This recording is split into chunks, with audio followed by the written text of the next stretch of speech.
llamada por ellos. Por lo tanto, él, como su ministro, como su siervo, debía cuidar estas ovejas. Entonces él escribe para advertir de los falsos maestros. Los que han estado con nosotros saben que los falsos maestros era este movimiento gnóstico, filosófico, ¿verdad?, que enseñaba doctrinas erradas, doctrinas equivocadas.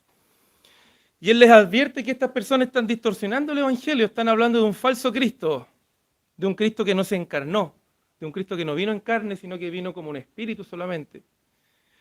Y este es el pensamiento filosófico que ellos tenían. Ellos negaban la encarnación. Y nosotros sabemos que la encarnación es fundamental para el cristianismo. Si no hay encarnación, no hay sustitución posible, ¿sí? ¿Por qué? Porque debía ser uno semejante en todos nosotros, de carne y hueso, el que pagara el precio por nosotros, ¿sí? Por eso que es tan grave y por eso que Juan escribe corrigiendo estas enseñanzas. Y por eso incluso que los trata de anticristos a estas personas, quienes negaban la encarnación, ¿verdad? Porque ellos tenían esta especie de dualismo, ¿no es cierto?, en que el espíritu es bueno y la carne es mala.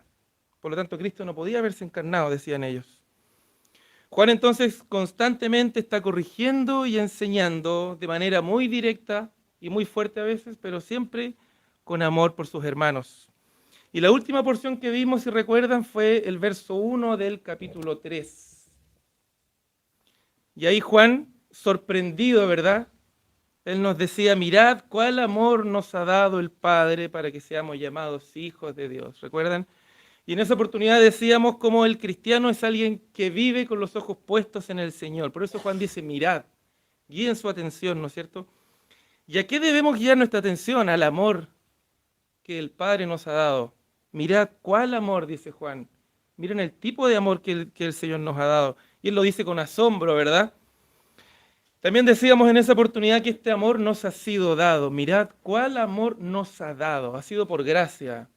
No lo hemos buscado nosotros, no lo merecemos de ninguna manera, sino que nos ha sido dado ¿por quién? Por quién es la fuente del verdadero amor. El Padre, decíamos en esa oportunidad.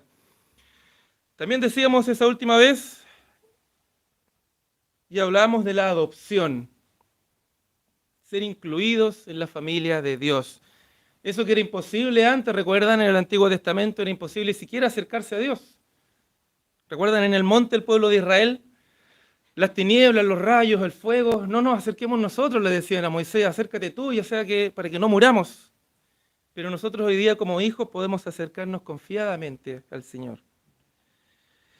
Y hoy veremos, hermanos, cómo esta nueva identidad de ser llamados hijos de Dios no es algo que nos va a cambiar en el futuro, ¿no es cierto?, sino que nos cambia hoy. Esta identidad nueva que tenemos cambia nuestra realidad en el presente, en nuestra manera de vivir, en nuestra manera de relacionarnos con el mundo, en cómo vivimos finalmente en este mundo.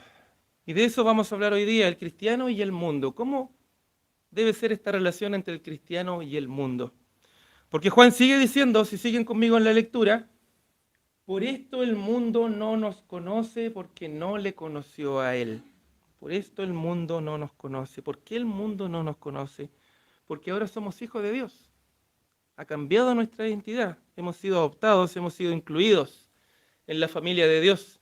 Yo les decía la última vez, recuerdan que todas las doctrinas de la salvación, todas las doctrinas que están relacionadas con la salvación, muestran un pequeño aspecto de lo que Dios ha hecho por nosotros. Por eso que hay tantas doctrinas y todas nos revelan algo de lo que Dios ha hecho por nosotros. Esa vez yo les decía: la justificación, por ejemplo, es una declaración judicial. El juez nos ha declarado justos, ¿sí? La redención, por ejemplo, implica que hemos sido comprados en el mercado de esclavos. Éramos esclavos y el Señor nos redimió, nos compró por su sangre, ¿no es cierto? La reconciliación, por ejemplo, implica que dejamos de ser enemigos de Dios y hemos sido reconciliados con Él. Enemigos de Dios a ser reconciliados con Él. Y así, cada doctrina nos revela algo de lo que Dios ha hecho por nosotros. Pero yo les decía en esa oportunidad que la doctrina más maravillosa y que más nos muestra el amor de Dios es la adopción. El ser llamados hijos de Dios. ¿Por qué? Hablábamos en esa oportunidad de que somos pecadores, ¿verdad? De que hemos ofendido a Dios, de que le hemos traicionado. Y este traidor, que somos nosotros, ¿verdad?, no solamente, y esto es importante, no solamente no recibe lo que debía recibir, que es la ira, ¿verdad?, que es el juicio, que es el castigo eterno, sino que es perdonado, es dejado en libertad, es saciado, es limpiado. es vestido de ropas limpias, ¿no es cierto? Hay un anillo en su dedo ahora, ¿no es cierto? Y es sentado a la mesa del Padre. No sé si hay una demostración más grande de amor que esa, que nosotros que ofendimos a Dios, ahora nos sentamos con Él a la mesa y somos llamados sus hijos. Somos parte de la familia de Dios. Y el que seamos llamados hijos de Dios, hermanos, no viene de nuestra voluntad. No es que usted un día lo decidió o fue su decisión personal. Es la soberana voluntad de Dios, hermano, que lo ha hecho su Hijo. Si creemos en un Dios que es soberano, esa soberanía abarca todo, ¿no es cierto? Incluido la salvación. Dios no puede ser soberano de una sola parte, ¿no es cierto? Y dejar algo fuera. Dios es soberano en todo. Y es por su voluntad que somos llamados hijos de Dios. Y aquí surge la pregunta, ¿no es cierto? De nuestra mente, nuestro corazón que es duro. O sea que Dios es un tirano y nos obliga contra nuestra voluntad. ¿Cómo es eso? ¿Estamos obligados a ser hijos de Dios sin que nosotros hayamos aceptado? ¿O Él nos maneja acaso como un robot? Y no es porque sea un Dios tirano, hermano, porque no nos deje tomar decisiones. Es porque la caída ha sido tan grande, ¿no es cierto? Nuestra ofensa a Dios y nuestra desobediencia ha sido tan grande y la caída ha sido tan radical que nuestra voluntad, que nuestros deseos, que nuestras decisiones, que nuestros sentimientos, que nuestros afectos están contaminados con el pecado. Por lo tanto, todo lo que decidamos está manchado por el pecado. Todo lo que pensemos está manchado por el pecado. Todas las acciones que cometemos están manchadas por el pecado. Esto es lo que se llama la depravación total. No que el hombre sea todo lo malo que puede hacer, sino que el hombre está totalmente depravado en voluntad, deseos, pensamientos y acciones, ¿sí? Sentimientos. Por eso que es necesario que Dios, que es un Dios misericordioso, ¿verdad?, que nos ve muertos en nuestros delitos y pecados, nos dé vida.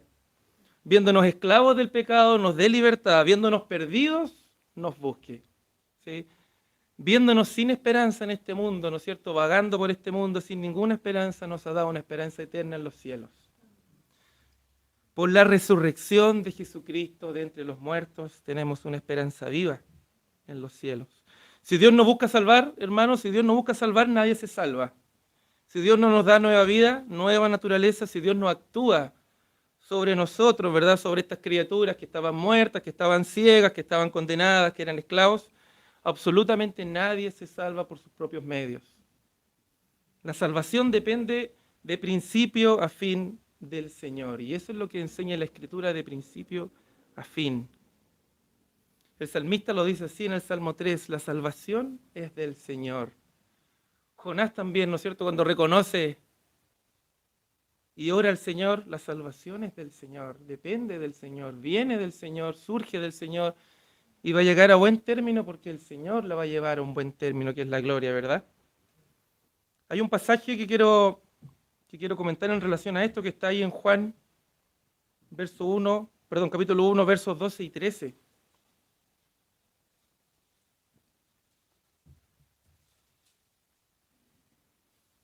Mas a todos los que le recibieron, dice este verso, a los que creen en su nombre, les dio potestad de ser hechos hijos de Dios. Hay muchos que leen esa parte, ¿no es cierto?, y se quedan ahí. Soy hijo de Dios porque yo le creí, yo le recibí, yo le abrí mi corazón al Señor, ¿verdad? Yo tomé una decisión. Pero no leen la segunda parte, donde Juan explica quiénes son estas personas que le recibieron, quiénes son estas personas que creen en su nombre, y dice, los cuales, ¿quiénes son ellos? Los que creen en su nombre, ¿verdad? No son engendrados de sangre, no depende de quién soy hijo, ¿verdad? No depende de mi línea sanguínea, ¿no es cierto? No depende de eso, ni de voluntad de carne, no importa nuestra naturaleza humana, ¿verdad? No tiene nada que ver con la carne, con nuestro lado humano, ni de voluntad de varón, y no tiene nada que ver con nuestra decisión y con nuestra voluntad tampoco, sino de Dios, termina diciendo el apóstol Juan. Los hijos de Dios somos hijos de Dios solamente por la voluntad de Dios. Dios es soberano en la salvación de principio a fin.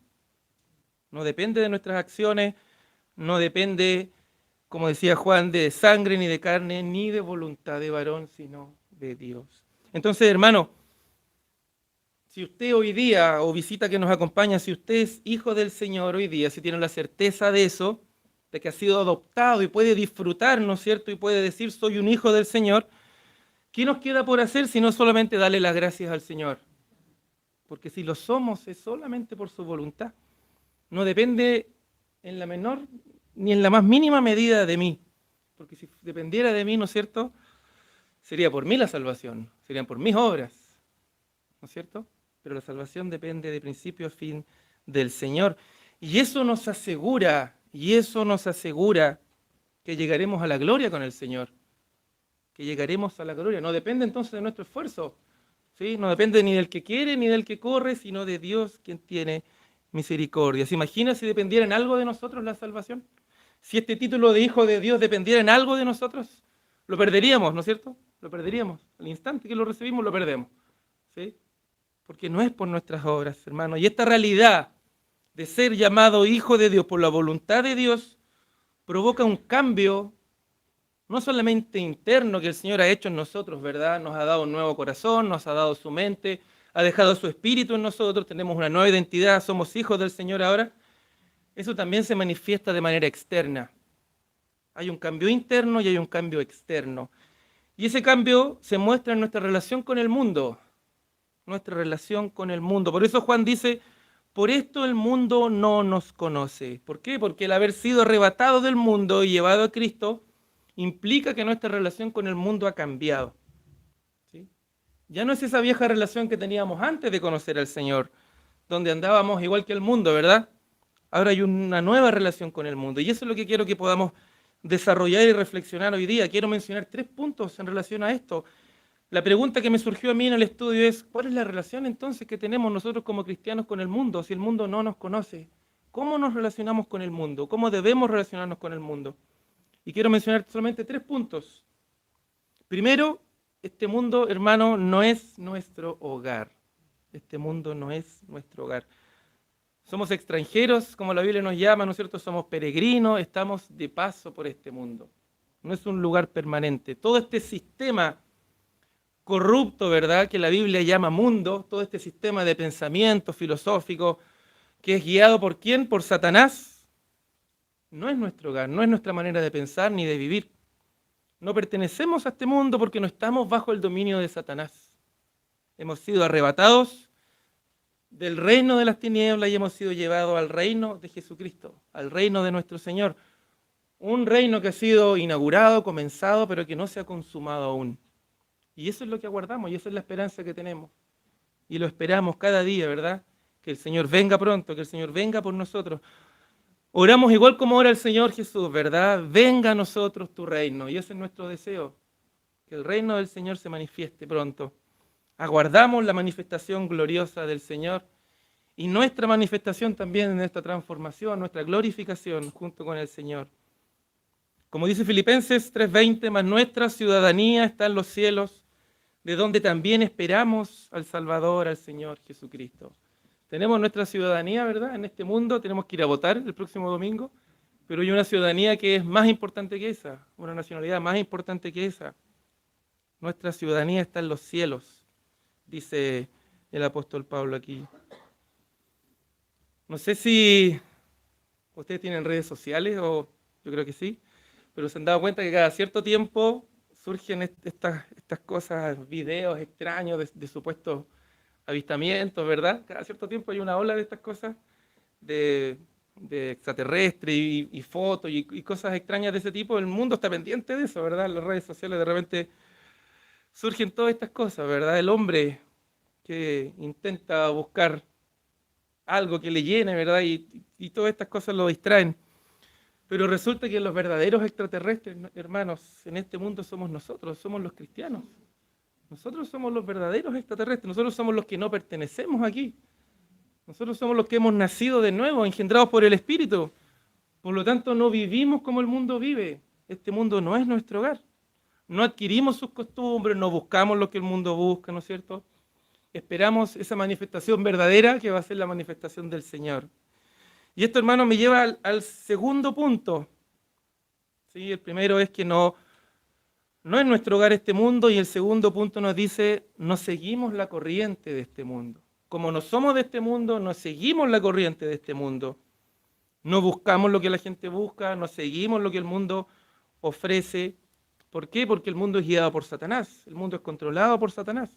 Este mundo que nos seduce, ¿verdad? Nos quiere engañar, nos quiere tentar, nos quiere llevar en su corriente, pero el creyente no sigue la corriente de este mundo. Fíjense cómo lo dice Pedro en 1 de Pedro 4, del 3 al 5.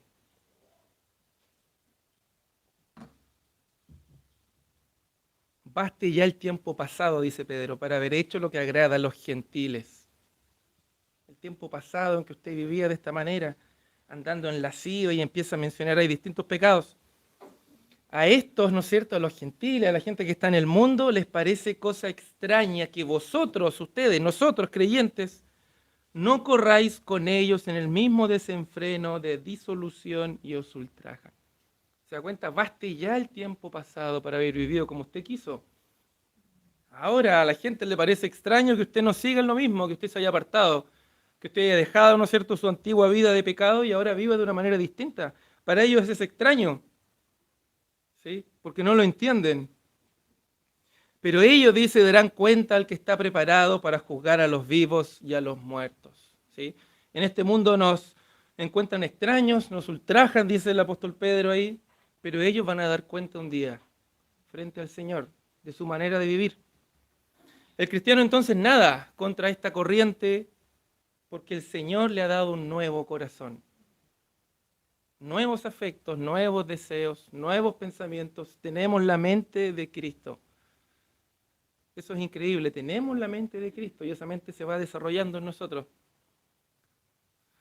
Por lo tanto, si tenemos la mente de Cristo, si tenemos un corazón que es de carne, ahora dejamos ese corazón de piedra, las cosas de este mundo ya no nos sacian, las cosas de este mundo ya no nos complacen. No buscamos el placer ni la satisfacción en las cosas del mundo. ¿Por qué? Porque el cristiano encuentra todo ahora en Cristo. En Cristo está su gozo, en Cristo está su satisfacción. Como dice el teólogo Agustín de Hipona, ¿verdad? Nos has hecho, Señor, para ti y nuestro corazón está inquieto hasta que descansa en ti. El hombre del mundo, la mujer del mundo está insatisfecho, busca con qué saciarse, busca el placer momentáneo y nada lo sacia, ¿verdad? Pero nosotros ya no estamos en esa corriente, ya no estamos en ese camino, ahora buscamos al Señor y el Señor es el que nos llena, el Señor es el que nos sacia. ¿Recuerdan un par de predicaciones más atrás, en el capítulo 2, versos 15 y 17? Juan nos confrontaba duramente. Él decía, sin rodeos, ¿no es cierto?, sin palabras blandas, él nos decía, no améis al mundo ni las cosas que están en el mundo. Si alguno ama el mundo, el amor del Padre no está en él, porque todo lo que hay en el mundo, los deseos de la carne, los deseos de los ojos y la vanagloria de la vida, no proviene del Padre, sino del mundo. Y el mundo pasa y sus deseos, pero el que hace la voluntad de Dios permanece para siempre. No améis al mundo, no dirijan su corazón, su mente, sus afectos, sus emociones, no busquen su satisfacción en el mundo. ¿Por qué? Porque el mundo pasa y sus deseos, todo lo que el mundo nos ofrece tiene una fecha de término. Pero el que hace la voluntad de Dios, el que se niega a sí mismo, permanece para siempre. Hay un tipo de amor entonces, hermanos, que debe estar presente en nosotros, ¿verdad? Que es el amor por el Señor, que es el amor por la Escritura, el amor por los hermanos, por la iglesia, ¿verdad? Pero hay otro amor, como decía Juan aquí, que debe estar ausente, y ese es el amor por el mundo. Ese es un amor que no debe estar presente en nosotros. El amar las cosas del mundo, ¿no es cierto? El amar los deseos de la carne, o el seguir los deseos de los ojos, el buscar la vanagloria de la vida, esta gloria que es pasajera, esta gloria que no dura nada, ¿verdad? El cristiano no busca entonces la satisfacción en estas cosas. ¿Por qué? Porque sabe que no las encontrará. No pierde tiempo. No pierde tiempo buscando donde no va a encontrar nada. El cristiano está satisfecho en el Señor, ¿sí? Porque el Señor debe ser nuestro deleite, nuestro gozo, quien nos llena, quien nos satisface. Buscarlo a Él, mirarlo a Él, conocerlo a Él. Anhelar, hermano, pasar la eternidad con Él. Anhelar pasar la eternidad con Él. No vamos a cambiar un segundo, ¿no es cierto?, de placer terrenal por la eternidad gloriosa con el Señor, ¿verdad? Qué tonto tendríamos que hacer de cambiar la eternidad con el Señor por un segundo, por un minuto de placer momentáneo en este mundo que es pasajero, que no va a durar nada, ¿verdad? Entonces, hermano, yo le hago a usted la pregunta, ¿tiene el deseo del Señor? ¿Tiene el deseo de llenarse del Señor? ¿Tiene el deseo de saciar su sed en el Señor? ¿O sigue buscando aún en las cisternas rotas que no retienen agua? Cisternas que no lo pueden saciar. Vaya a la fuente, hermano, de agua viva, la cual es el Señor. Nada en este mundo, hermano, nos puede saciar, absolutamente nada, ¿sí? Cisternas rotas que no retienen agua. Si tenemos la fuente que es el Señor mismo, debemos ir a la fuente a buscar agua viva, agua que nos va a dar vida eterna. Buscar un reemplazo para el Señor o llenarnos de otras cosas, eso se llama idolatría. Reemplazar al Señor en nuestra mente, en nuestro corazón, en nuestra prioridad, en nuestra vida, eso se llama idolatría. ¿Sí? No se trata de un listado de cosas que yo tengo que hacer, no, eso no existe. El Señor es la prioridad. En la Escritura el Señor es preeminente, es prioridad sobre todo, ¿verdad? Debe serlo también en nosotros. Y por último, como tercer punto que quiero mencionar, no seguimos la corriente de este mundo, ni tampoco somos amigos del mundo. No podemos establecer una relación amistosa con el mundo. Después de decir todo esto, ¿verdad? Debería estar clarísimo que nuestra relación con el mundo no es de amistad. ¿Sí? No somos de este mundo, no seguimos la corriente de este mundo y tampoco somos amigos del mundo. Santiago 4:4 nos lo puede decir más claro. Oh almas adúlteras, ¿no sabéis que la amistad del mundo es enemistad contra Dios? Cualquiera, pues, que quiera ser amigo del mundo se constituye en enemigo de Dios. Cualquiera que quiera ser amigo del mundo es enemigo de Dios. Y es interesante porque, al igual que Juan, Santiago no habla en una gama de grises o de opciones, ¿verdad? Él habla en dos tonos, igual que Juan. Blanco o negro, ¿verdad? Luz o tinieblas, dice Juan. Y aquí Santiago dice amigos o enemigos. No hay términos medios en la Escritura, no hay términos medios, no hay medios cristianos. O estamos vivos, ¿verdad? O estamos muertos. O somos esclavos de Satanás o somos esclavos del Señor. O somos hijos de ira o somos hijos del Señor. No hay términos medios. Entonces la pregunta que yo le hago, ¿usted es amigo del mundo? ¿Usted es amigo del mundo? Si es así, entonces usted es enemigo de Dios. Es así de radical y de clara la Escritura. Si usted es enemigo del mundo, entonces es amigo de Dios. No hay términos medios, hermano. No estamos con un pie en el mundo y con un pie en Cristo. ¿Sí? O estamos en Cristo o estamos en el mundo. Cuando uno es amigo del mundo, cuando uno sigue la corriente de este mundo, cuando uno sigue lo que este mundo nos ofrece, cuando uno decide hacer su voluntad y no la de Dios, cuando uno busca los placeres de este mundo y no la busca la eternidad, cuando uno ama lo que el mundo ofrece, cuando uno sigue los deseos de la carne, los deseos de los ojos y la vanagloria de esta vida. Si usted está en ese camino, usted es amigo del mundo. ¿Sí? Si prefiere las amistades fuera de la iglesia, ¿no es cierto?, de sus hermanos, a las amistades que puede tener dentro de la iglesia. ¿Sí? Si su corazón se enciende más por las cosas del mundo, más que por las cosas del Señor. Por otro lado, si usted es enemigo del mundo, si usted somete su vida a Cristo, si usted sigue la Escritura, sin importar cómo vivan los demás, ¿verdad? Si usted lo intenta, si usted cree de lo que la Escritura afirma, y no solamente lo cree, sino que lo aplica a su vida. ¿Sí? Si usted rechaza las mentiras del mundo, si usted sigue la verdad del Señor y el estándar de vida que la Escritura nos muestra, ¿verdad? Si sus pasatiempos, pensamientos, intereses no se conforman a lo del mundo, usted es enemigo del mundo.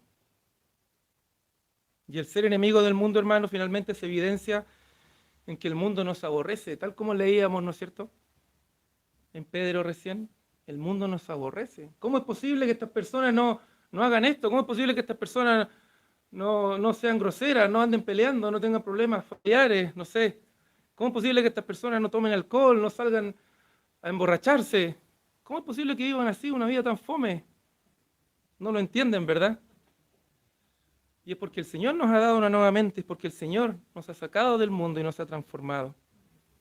Si fuerais del mundo, dice el Señor, el mundo amaría lo suyo, pero porque no sois del mundo, antes yo os elegí del mundo, por eso el mundo os aborrece. ¿Y por qué nos aborrece? Porque no vivimos como el mundo. Y esto, hermano, no es para lamentarnos, ¿no es cierto?, y sentirnos víctimas, y pobres de nosotros, ¿verdad? Todo lo contrario, es para estar gozosos, alegres, contentos. Es un motivo de gozo. ¿El mundo te aborrece? Si el mundo lo aborrece, hay que alegrarse, hermano. ¿Por qué? Si el mundo os aborrece, dice el Señor, sabed que a mí me ha aborrecido antes que a vosotros. Y esto no se trata de que nos aborrezca porque seamos pesados, ¿no es cierto?, o por otras cosas, sino porque vivimos, perseguimos, buscamos otras cosas. ¿Sí? Nuestra mente no es como la mente del mundo. Si el mundo nos aborrece, entonces, hermanos, vamos por buen camino, porque Cristo fue aborrecido primero. Fue tan aborrecido que fue crucificado, sin tener él culpa ni pecado. Pregunta que a mí me surgió y que se la hago a ustedes. ¿Están muy cómodos en este mundo? ¿Estamos cómodos en este mundo? Hemos dicho que el mundo está caído, que el mundo es esclavo de Satanás, que el mundo está en pecado, el mundo está en tinieblas. ¿Está muy cómodo en este mundo? El pecado, las aberraciones que suceden, la distorsión de la verdad, la santidad de Dios profanada una y otra vez, el carácter santo de Dios ofendido constantemente. ¿Nos afecta esto o no? Nos afecta. Como recuerdan cuando Pablo en Atenas veía, me imagino yo, las estatuas ahí, ¿no es cierto?, los cultos que se levantaban, su espíritu enardecía, dice la Escritura, al ver el pueblo entregado a la idolatría. Cuando nosotros vemos lo que pasa en este mundo, ¿qué pasa con nuestro espíritu? ¿Reacciona? ¿Se enciende? ¿Nos provoca una reacción? ¿O somos indiferentes si estamos viendo que el carácter de Dios es profanado constantemente? No solamente en el mundo, sino que incluso el mundo ya ha llegado a la iglesia. Las iglesias mismas profanan el carácter de Dios. Muchas de ellas. ¿Se da cuenta de esto, hermano? ¿No? ¿Lo ha pensado o usted quizás no se ha dado cuenta de eso? Quizás se ha enfriado, quizás ha bajado la guardia, quizás no anda pendiente de esto, pero debemos estarlo. Este mundo debe causarnos incomodidad. Debemos sentirnos ofendidos si Dios es atacado, debemos sentirnos ofendidos si la ley de Dios es profanada. Tanto por nosotros, ¿no es cierto? Si pecamos, debemos arrepentirnos, debemos sentirnos pecadores e ir a Cristo en arrepentimiento. ¿Sí? Si no es así, hermano, debemos renovar nuestra mente, debemos renovar nuestro entendimiento, debemos limpiar nuestra mente de toda la basura que día a día somos bombardeados por todos lados. Por todos lados hay basura, ¿verdad? Nuestros niños son atacados con puras desviaciones y perversiones. ¿Cómo podemos cuidarnos de esto, hermano? ¿Cómo? Estudiando la Escritura constantemente. Familias fuertes, hermano, necesitan hombres fuertes, necesitan convicciones fuertes. Fuertes en el conocimiento de la Escritura, fuertes en el discernimiento. ¿Sí? No podemos pretender que en el colegio le enseñan a nuestros hijos si en la casa nosotros no lo hacemos. No podemos dejar la enseñanza al mundo, ¿verdad? Para que nuestros niños, nuestros hijos vuelvan como el mundo a nuestros hogares. Debe estar presente la Escritura constantemente. Debemos tener convicciones fuertes. Y hermanos, debemos ser hombres valientes, nosotros que nos toca liderar nuestros hogares. Debemos ser hombres valientes. ¿Por qué? Porque los cobardes son llevados por la corriente. Los cobardes son llevados por la corriente, se doblegan. Pero nosotros debemos ser valientes para oponernos a ella, para oponernos a todo este sistema corrupto, ¿no es cierto?, que intenta destruir la familia, que intenta destruir las verdades que Dios ha establecido. Una verdad tan sencilla como que Dios creó hombre y mujer, hoy día está totalmente distorsionada. Y lo muestran como progreso, ¿verdad?, como un avance. Debemos avanzar en esto. Si eso no nos inquieta, si eso no nos hace pedirle al Señor que venga luego, debemos estudiarlo, debemos conocerle más en profundidad, debemos renovar nuestra mente. ¿Cómo queremos ser transformados si no renovamos nuestro entendimiento? Como dice Pablo, ¿verdad? En Romanos 12:2, este pasaje que es tan claro y tan importante para nosotros. No nos conformemos a este siglo, a este mundo, ¿no es cierto?, a lo que se hace en este mundo. No sigamos lo que este mundo hace. No vivamos como vive el resto, sino seamos transformados por medio de la renovación de vuestro entendimiento. ¿Cómo somos transformados desde adentro hacia afuera? Por el conocimiento del Señor, para que comprobéis cuál sea la buena voluntad de Dios, agradable y perfecta, hermano, renovando la mente en la Escritura, conociendo la voluntad de Dios, eliminando toda esa basura que hemos ido almacenando, ¿verdad? En toda nuestra vida hemos sido bombardeados con esta basura, eliminando todo eso, desechándolo. ¿Y qué? Y pensando en lo bueno, en lo honesto, en lo justo, en lo que es de buen nombre, en lo que es digno de alabanza. En esto pensad, dice el Señor, ¿verdad? Eso debe estar en nuestra mente, hermano.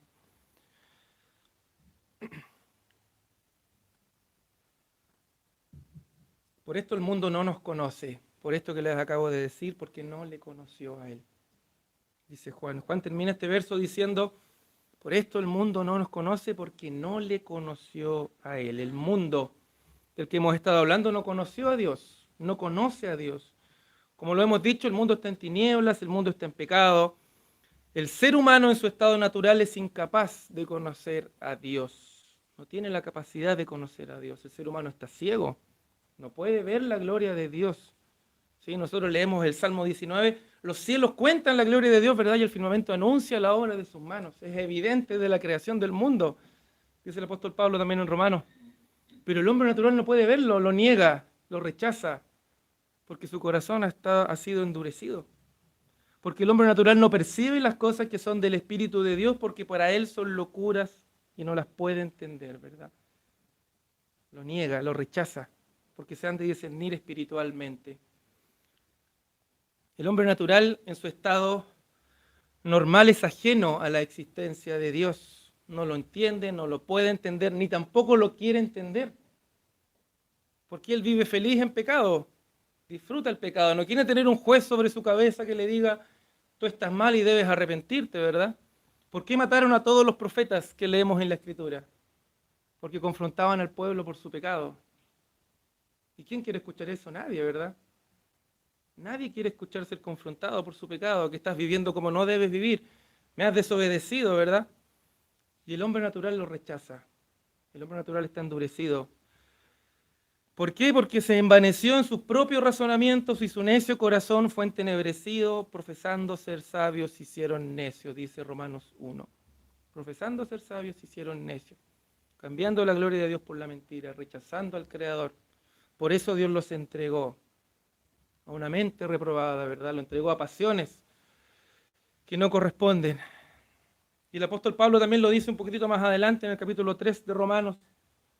Como está escrito, no hay justo ni aún uno, no hay quien entienda, no hay quien busque a Dios. Todos se desviaron, a una se hicieron inútiles. No hay quien haga lo bueno, no hay ni siquiera uno. Nadie busca a Dios, nadie desea buscar a Dios, nadie quiere buscar a Dios. Todos se desviaron, a una se hicieron inútiles. Y esa es la condición del ser humano, y esa es la condición del hombre sin Dios, esa es la condición del mundo.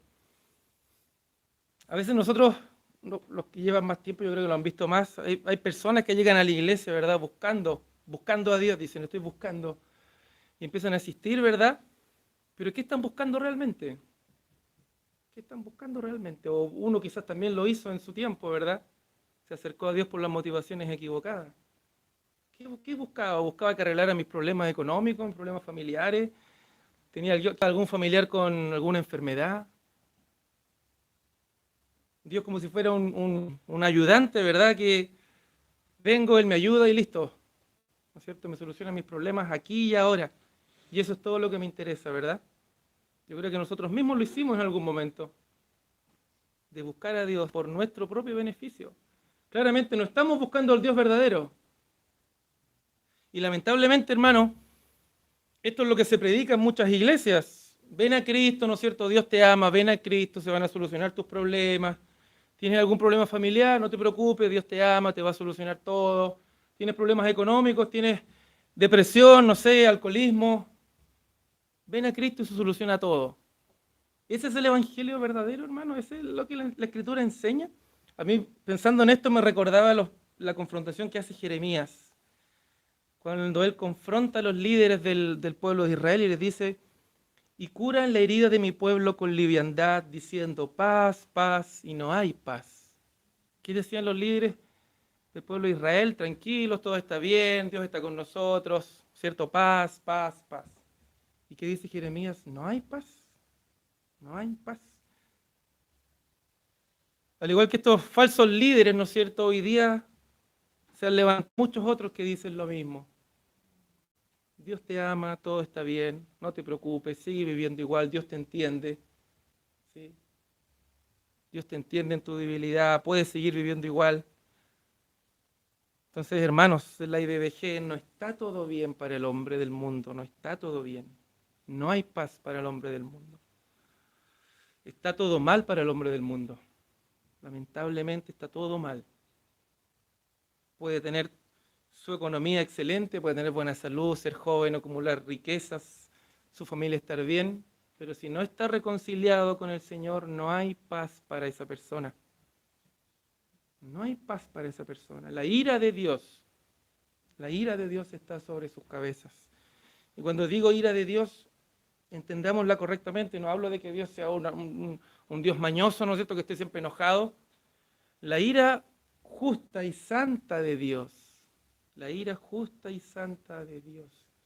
¿Y por qué digo esto? Porque esto es parte de sus perfecciones. Si Dios no se enoja contra el pecado, Dios pasaría por alto el pecado, entonces no sería santo, no sería justo. Es necesario que Dios esté airado contra el pecado. Esto habla de sus perfecciones morales. Para nosotros el pecado es relativo, ¿verdad? No nos afecta porque somos pecadores. Pero visto del lente de Dios, el pecado es una ofensa que merece la muerte, que merece el juicio. Y por eso es la santa y justa ira de Dios. ¿Sí? No hay paz para los malos, dijo Jehová. Solo hay una horrenda expectación de juicio y ardor de ira eterna. ¿Sí? Para el mundo no hay paz. El mundo no está en paz con Dios. El mundo debe arrepentirse de sus pecados, debe venir a Cristo. ¿Sí? La única manera de que el mundo tenga paz es que se arrepiente y venga a Cristo.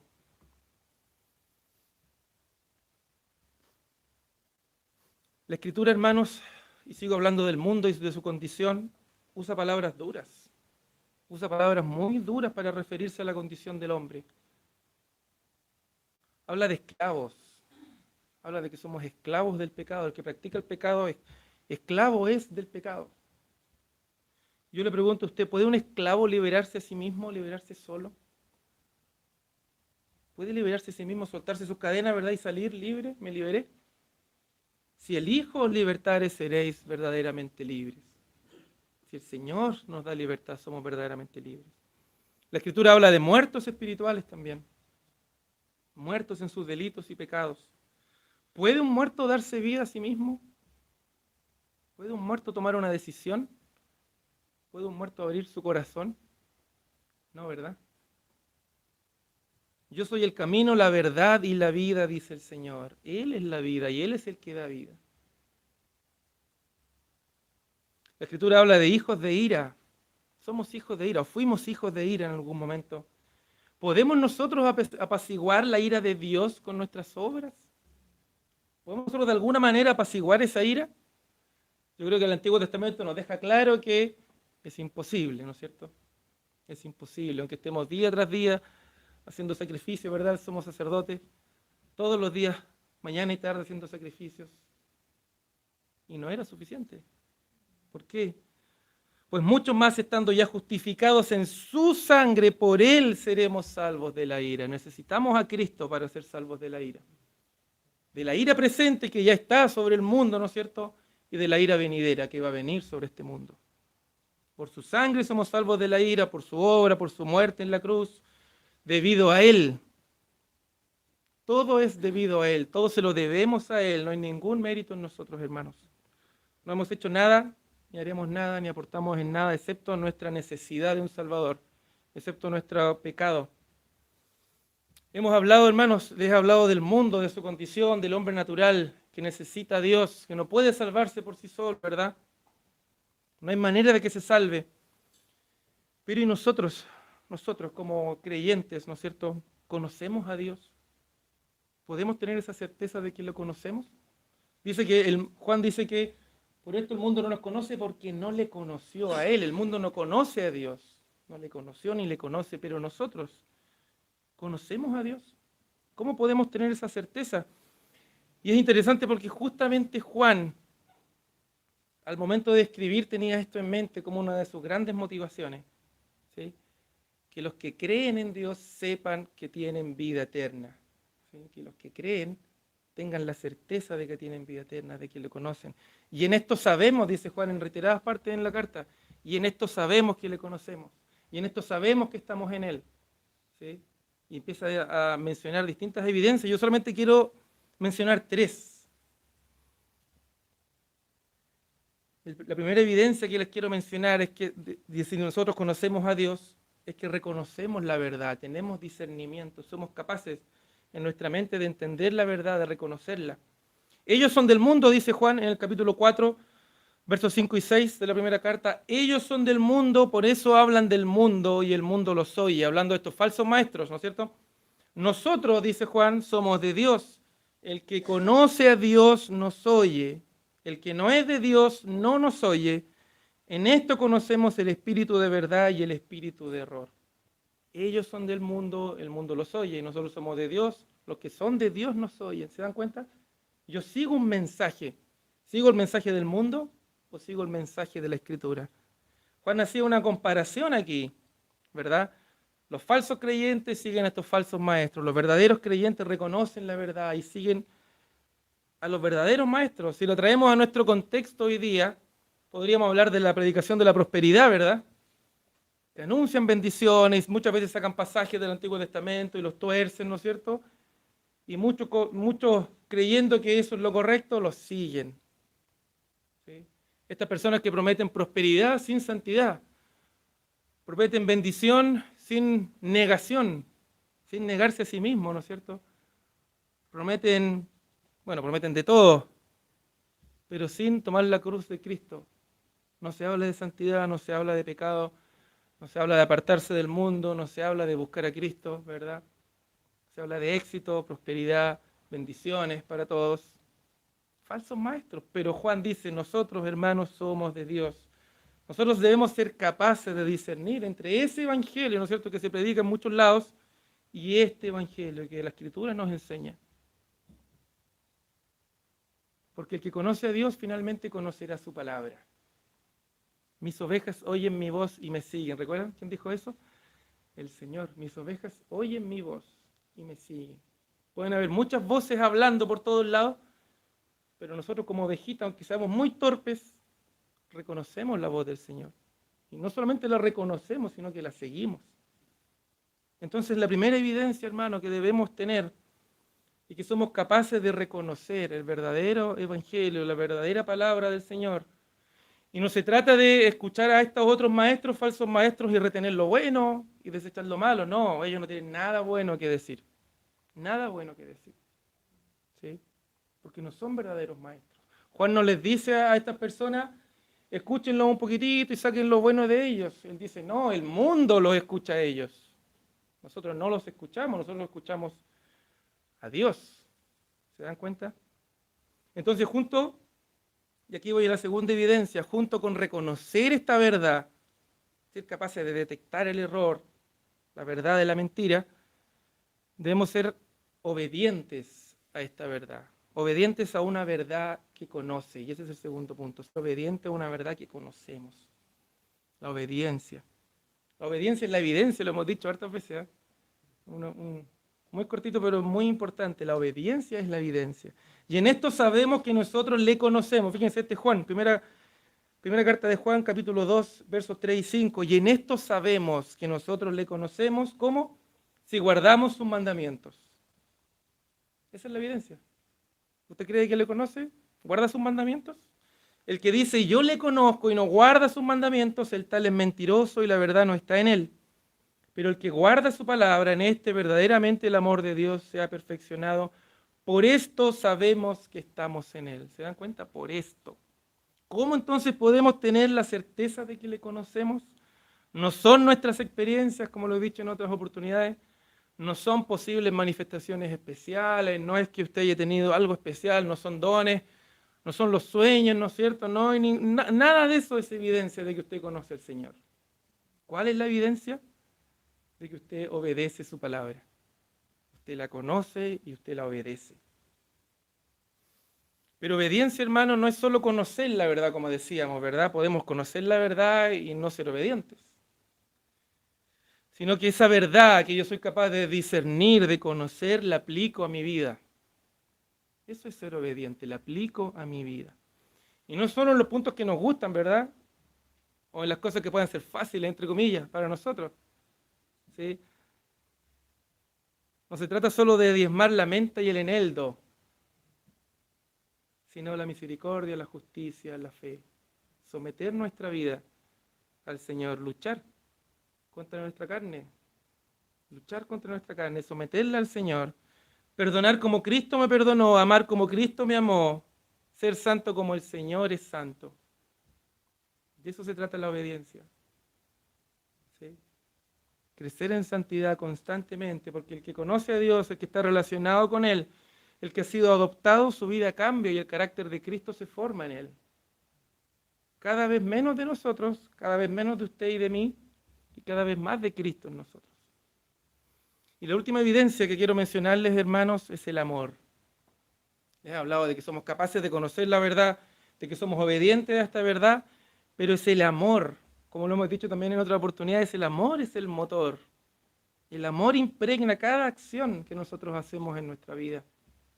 Amados, dice Juan, capítulo 4, verso 7, amémonos unos a otros porque el amor es de Dios. Todo aquel que ama es nacido de Dios y conoce a Dios. Y conoce a Dios. El amor debe estar presente en lo que hacemos. Esta obediencia que hemos hablado no es por temor, ¿no es cierto? No es por obligación. No es porque queramos obtener algo. No es porque busquemos algo que queramos ganar, ¿no es cierto? Sino que es por amor.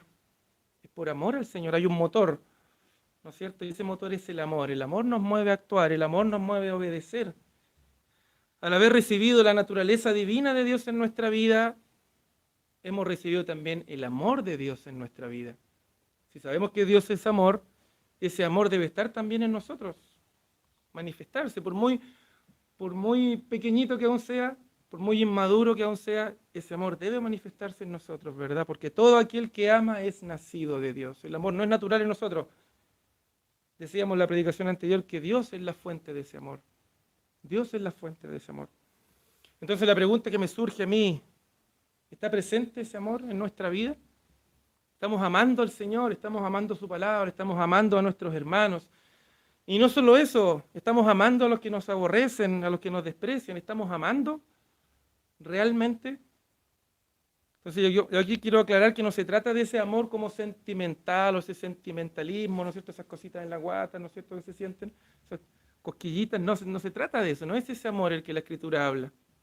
Habla de ese amor agape, ¿verdad? De ese amor sacrificial. Ese amor que se niega a sí mismo. ¿Qué mayor ejemplo que el de Jesucristo? ¿Qué mayor ejemplo que el de Jesucristo?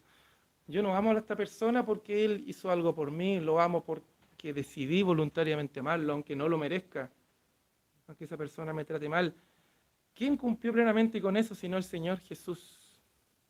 Nosotros que lo odiábamos, ¿verdad? Que lo aborrecíamos, que nosotros que lo crucificamos, Él nos amó. Él nos ha amado a nosotros primero. Amados, si Dios nos ha amado así, debemos también nosotros amarnos unos a otros. Si Dios nos ha amado así, ¿cómo nos amó? De manera desinteresada. ¿Qué hizo el Señor por nosotros? Fue la muerte, fue la cruz. Y cuando hablo de la cruz no me refiero solamente a los clavos, ¿no es cierto? Y los azotes y todo esto doloroso físico, ¿verdad? Me refiero a recibir la ira de Dios sobre Él. Esto que para nosotros es increíble de pensar que toda la ira eterna de Dios cayó sobre este hombre en la cruz en unas pocas horas. Todo lo que debería haber caído sobre nosotros cayó sobre Cristo. Nosotros que lo odiábamos, lo despreciábamos, Él nos buscó, Él vino y Él se entregó por nosotros. Nosotros no deberíamos hacer lo mismo, negarnos a nosotros mismos y amar, ¿verdad? Y esto es distinto en cada uno de nosotros, en nuestras realidades, en nuestro contexto, ¿verdad? Para mí que soy profesor, que tengo que enseñarle a niños que muchas veces no quieren estudiar, muchas veces no quieren aprender y que son irrespetuosos conmigo, tengo que mostrar amor y es muy difícil, ¿no es cierto? Quizás para los que atienden, a los que atienden público, no sé, mostrar amor a esa persona que no es agradable, mostrar amor a esa persona que muchas veces te rechaza, ¿sí? Los que son doctores, ¿no es cierto? Que tienen que atender gente, mostrar amor, no porque la otra persona me lo haya pedido o lo merezca, sino porque el Señor me lo está pidiendo, ¿verdad? Haya pues en vosotros este sentir que hubo también en Cristo Jesús, esta parte, el cual siendo en forma de Dios, no estimó el ser igual a Dios como cosa que aferrarse. Siendo Dios, no se aferró a esto, sino que se despojó a sí mismo. Y nosotros muchas veces nos aferramos siendo criaturas, ¿no es cierto? Siendo en forma de Dios, no estimó el ser igual a Dios como cosa que aferrarse, y vino y se humilló, y se humilló, y se humilló, y se humilló hasta el final por nosotros, obediente hasta la muerte y muerte de cruz. Ese es el amor del Señor. Ese es el amor del Señor por nosotros. Sacrificial, entregado, ¿sí? Que no busca su propio beneficio. Entonces, hermanos, estas tres evidencias que he mencionado no son independientes, no las veamos como cosas separadas, ¿sí? Están siempre juntas y van creciendo juntas. Son una especie de círculo virtuoso, le llamé yo, no sé si estará bien, pero una te lleva a la otra, hay una conexión aquí. ¿Sí? El conocer la verdad, si nosotros conocemos lo que Dios ha hecho por nosotros, ¿a qué nos va a llevar? A amarle, ¿verdad? El amor se manifiesta. Si nosotros entendemos que este Dios vino a este mundo sin ninguna necesidad de nosotros, ¿verdad? Vino a este mundo y se entregó por nosotros y conocemos la verdad del Evangelio, ¿cuál es la reacción en nosotros? Amarle. Amarle, ¿verdad? Y si le amamos, vamos a querer serles obedientes al Señor. ¿Se da cuenta cómo esto está relacionado?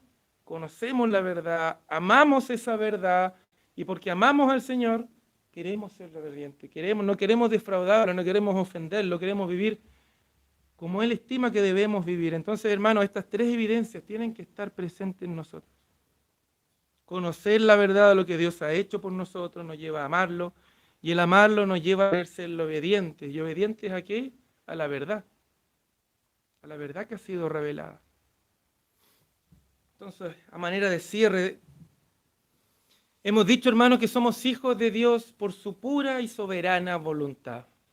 Dios es soberano sobre todo, Dios es soberano sobre la salvación. El ser hijo de Dios nos pone en enemistad con el mundo. Ya no nos relacionamos con el mundo como antes, ¿verdad? Cambia esta relación con el mundo. Ya no buscamos lo que el mundo ofrece. ¿Por qué? Yo dije tres cosas. Este mundo no es nuestro hogar. No seguimos la corriente de este mundo y también dije que no somos amigos del mundo. Dijimos también que el mundo está totalmente en tinieblas y que hay evidencias en nosotros que debemos mostrar. Conocer la verdad, amar y obedecer al Señor. Entonces, hermanos, que esto sea evidente en nosotros, que no nos relacionamos con el mundo, que no seguimos a este mundo, que no nos conformamos a este mundo, ¿sí? Por esto el mundo no nos conoce, porque el mundo no conoció a Dios, tampoco nos va a conocer a nosotros. No esperemos recibir gloria y reconocimiento en este mundo porque no lo vamos a obtener. Y tampoco nos interesa. Buscamos al Señor y buscamos agradarle a Él en obediencia, ¿verdad? Entonces, hermanos, ahora somos hijos de Dios, conocemos a Dios, amamos a Dios y obedecemos a Dios. Quedémonos con esa frase. Somos hijos de Dios, conocemos a Dios, amamos a Dios y obedecemos a Dios. Padre Celestial, damos gracias, Señor, por su palabra, Señor, que nos confronta tantas veces, Señor, nos deja en evidencia nuestra debilidad, deja en evidencia nuestra necesidad de usted, Señor, deja en evidencia que este mundo está perdido sin usted, Señor. Y por eso nosotros predicamos, para que más personas salgan de las tinieblas y vengan a su reino, Señor, que usted abra los ojos y el entendimiento de los que no le conocen, Señor, y que pueda ocurrir esta transformación de vida, que usted pueda darles nueva vida, Señor, tal como lo hizo con nosotros un día, estando muertos también, al igual que el resto, siendo hijos de ira, lo mismo que los demás, Señor. Usted nos dio vida un día, Señor. Ayúdenos, Padre, a que esté ese amor en nosotros, a que vivamos agradecidos, Señor, que no nos olvidemos de estas verdades que conocemos, Señor. Que nuestro corazón arda por usted, Señor, que haya en nosotros amor por su palabra, Señor, y que ese amor se traduzca en una vida de obediencia, Señor, que podamos serle obediente, Padre.